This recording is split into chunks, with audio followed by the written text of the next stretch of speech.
Europe 1. Le journal de 7h sur Europe 1, Victor Pourchet. Bonjour Victor. Bonjour Dimitri, bonjour à tous. Tout s'est joué à 9 voix près. 9 votes qui ont manqué hier soir pour renverser le gouvernement et qui ont permis l'adoption de la réforme des retraites. Score ultra serré parce que 19 députés LR ont finalement voté la motion de censure centriste, près d'un tiers du groupe. Et ce contre l'avis des chefs de file Olivier Marleix et Éric Ciotti. Alexandre Chauveau, la droite n'a jamais semblé aussi divisée. Oui, car le parti, comme le gouvernement, tablait plutôt sur 10, voire 15 députés favorables à la motion. Ils sont donc finalement 19, parmi lesquels Aurélien Pradié et ses proches, Pierre-Henri Dumont, Julien Dive et Raphaël Schellenberger. Le député du Lot appelle à tirer les leçons de cette séquence pour la droite. Ça dit que nous allons avoir des débats. Mais ça, c'est la petite histoire. Vraiment, je vous le dis, aujourd'hui, je n'ai qu'une obsession, c'est ce qui se passe dans notre pays. Ce que je constate simplement chez les Républicains, c'est que ce dont on m'a beaucoup parlé, souvent d'aventure personnelle, n'est pas tout à fait une aventure personnelle. Et parmi les votants, certaines voix interrogent. Près d'une dizaine d'entre elles viennent de proches de Laurent Wauquiez, comme Isabelle Valentin, dont le suppléant n'est autre que le président de la région Auvergne-Rhône-Alpes. L'état-major des Républicains, adepte de la méthode Coué, refuse pour autant de parler de division. Éric Ciotti, président du parti. Les Républicains ont fait preuve de cohérence, de responsabilité et nous sommes inscrits dans la défense de nos institutions, là où d'autres veulent les mettre à terre. Et à noter que 3 députés LR ont également voté la motion du Rassemblement national, Pierre Cordier, Fabien Di Filippo et Maxime Minot. Alexandre Chauveau pour Europe 1 et réaction ce matin du président du RN, Jordan Bardella.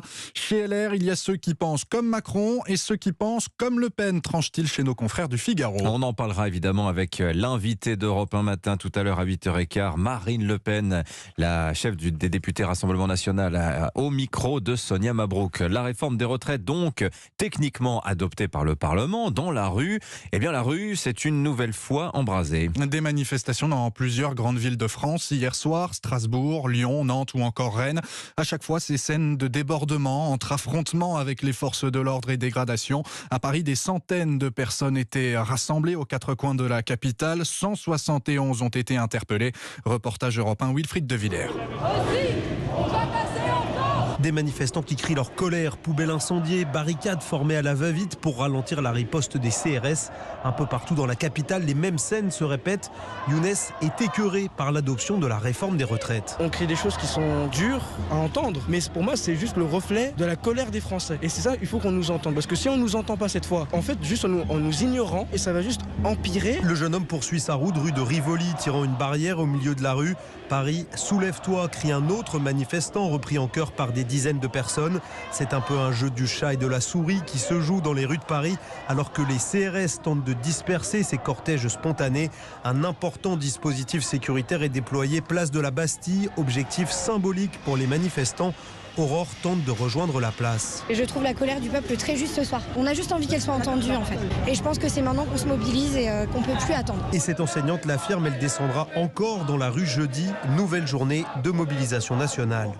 Le reportage de Wilfried de Villers pour Europe 1. Un mouvement qui se radicalise au centre de la colère. Les élus, une douzaine de permanences vandalisées ces derniers jours. Leur domicile touché parfois par des coupures de courant ciblées. Et information Europe 1 ce matin. Le ministère de la Justice tape du poing sur la table. William Molinier, la chancellerie veut un traitement judiciaire spécifique pour ces coups de pression. Oui, la consigne a été passée fin janvier au procureur de la République. Dans une note qu'Europe 1 a consultée, la place Vendôme veut des réponses judiciaires rapides et des sanctions significatives. Dans le viseur, les grévistes du secteur de l'énergie qui couperaient les permanences d'élus favorables à la réforme des retraites. La chancellerie veut que les parquets retiennent l'article 433-3 alinéa 6 du Code pénal, texte qui prévoit jusqu'à 10 ans de prison et 150 000 € d'amende. Le ministère de la Justice considère que de tels faits visent, je cite, à exercer une pression sur le vote des parlementaires. Pour les dégradations ou les destructions de permanence, la politique pénale est aussi à la fermeté. Les procureurs sont sommés de retenir la circonstance aggravante selon laquelle les faits ont été commis en vue d'influencer le comportement de l'élu. Reste à savoir si les juges du siège interpréteront le droit de la même manière et s'ils sanctionneront sévèrement les auteurs de ce type de faits. Les explications de William Molinier pour Europe 1. Sur les grèves en cours, le port pétrolier de Donge évacué tués par les forces de l'ordre cette nuit. Réquisition de personnel ordonnée à la raffinerie de Fos-sur-Mer dans les Bouches-du-Rhône. Le département en proie aux pénuries d'essence. La moitié des stations-service manquent d'au moins un carburant. Plus d'un tiers sont à sec. Europe 1, il est 7h06. À l'étranger maintenant, la première visite à Moscou de Xi Jinping, le président chinois, depuis le déclenchement de l'invasion de l'Ukraine. Le président chinois a longuement rencontré son homologue russe Vladimir Poutine.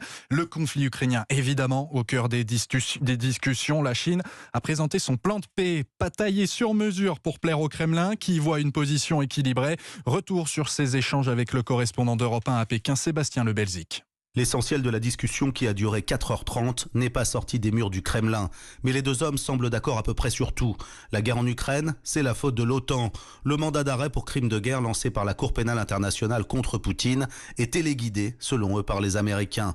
Xi Jinping, qui se pose désormais en homme de paix, a présenté son plan pour mettre un terme au conflit à un président russe qui a dit le considérer avec respect. Les deux hommes, qui se retrouvaient pour la 40e fois en 10 ans, font front commun. Écoutez Xi Jinping, le président chinois. Nous sommes partenaires dans une coopération stratégique globale. C'est ce statut qui détermine qu'il doit y avoir des relations étroites entre nos pays. Plusieurs accords de coopération vont être signés aujourd'hui. Le président chinois vient en effet avec son carnet de chèques, car dans l'ombre de la guerre en Ukraine, il y a aussi les échanges commerciaux qui ont explosé entre la Chine et la Russie. Malgré les sanctions internationales, le commerce bilatéral a atteint l'an passé 190 milliards de dollars, un record. Pékin, Sébastien Le Belzic, Europe 1.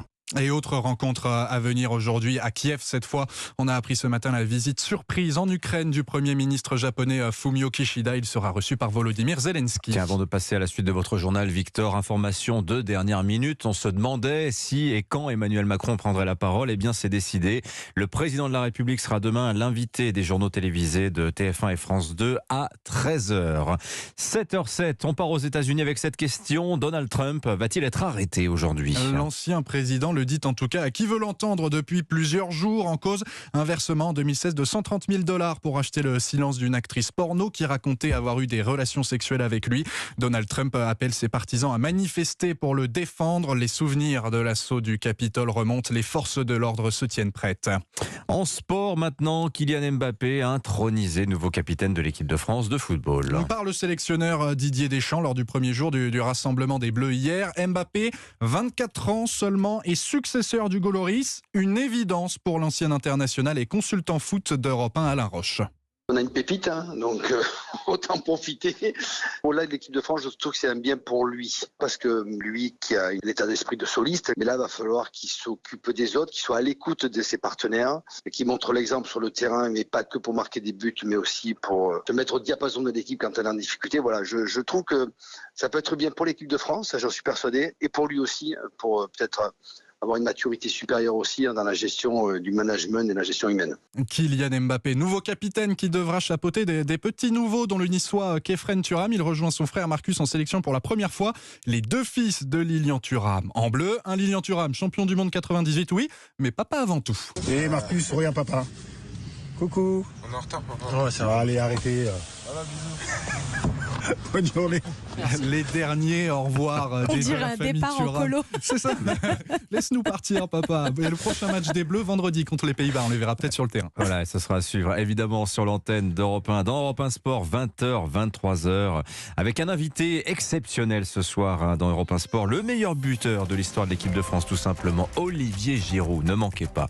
Merci beaucoup, Victor Pourchet. On vous retrouve tout à l'heure à 8h30.